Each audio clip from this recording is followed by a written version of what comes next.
સમાચારમાં આગળ વાત કરીશું અરવલ્લીથી। અરવલ્લીમાં યુનિવર્સિટી ગ્રાન્ટ્સ કમિશન દ્વારા તાજેતરમાં જાહેર કરાયેલા યુજીસી રેગ્યુલેશન 2026ના વિરોધમાં અરવલ્લી જિલ્લાના મોડાસા ખાતે મહિલાઓ દ્વારા અવાજ ઉઠાવવામાં આવ્યો છે।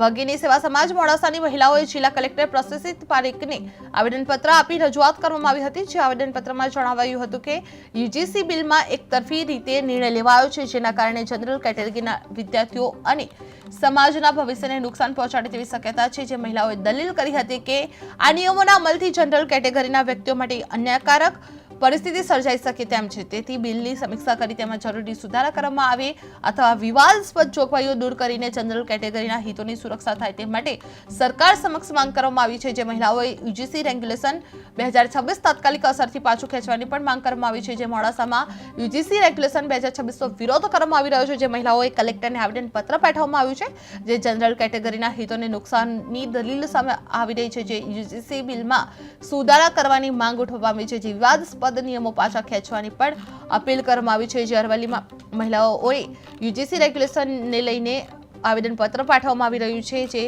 ભવિષ્યને નુકસાન પહોંચાડે તેવી શક્યતાઓ પણ જોવા મળી રહી છે। જે જિલ્લાના મોડાસા ખાતે મહિલાઓ દ્વારા અવાજ ઉઠવામાં આવી રહ્યો છે। જે અરવલ્લીમાં યુનિવર્સિટી ગ્રાન્ટ્સ કમિશન દ્વારા તાજેતરમાં જાહેર કરાયેલા યુજીસી રેગ્યુલેશન 2026ના વિરોધમાં અરવલ્લી જિલ્લાના મોડાસા ખાતે મહિલાઓ દ્વારા અવાજ ઉઠાવવામાં આવ્યો છે। જે ભગીની સેવા સમાજ મોડાસાની મહિલાઓએ જિલ્લા કલેક્ટર પ્રશસ્તિત પારેખને આવેદનપત્ર આપી રજૂઆત પણ કરવામાં આવી છે। જે આવેદનપત્રમાં જાણવા મળી રહ્યું છે કે યુજીસી બિલમાં એકતરફી રીતે નિર્ણય લેવામાં આવી રહ્યો છે, જેના કારણે જનરલ કેટેગરીના વિદ્યાર્થીઓ અને સમાજના ભવિષ્યને નુકસાન પહોંચાડે તેવી શક્યતાઓ પણ જોવા મળી રહી છે। જે મહિલાઓએ દલીલ કરી હતી કે આ નિયમોના અમલથી જનરલ કેટેગરીના વ્યક્તિઓ માટે અન્યાયકારક પરિસ્થિતિ સર્જાઈ શકે તેવું જોવા મળી રહ્યું હતું।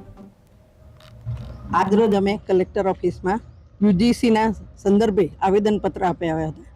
યુજીસી એટલે યુનિવર્સિટી જનરલ કમિશન, આ એનું આખું ફૂલ ફોર્મ નામ છે।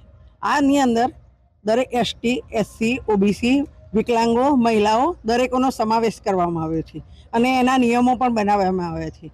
જ્યારે બાળકનું કંઈ પણ અહિત થતું હોય, કોઈ પણ સામાન્ય વર્ગના બાળકનું, તો આ કમિટી આમાં નિર્ણય લે અને નિર્ણય જે હોય એ સર્વોપરી ગણાય, એ રીતનો એનો કાયદો છે।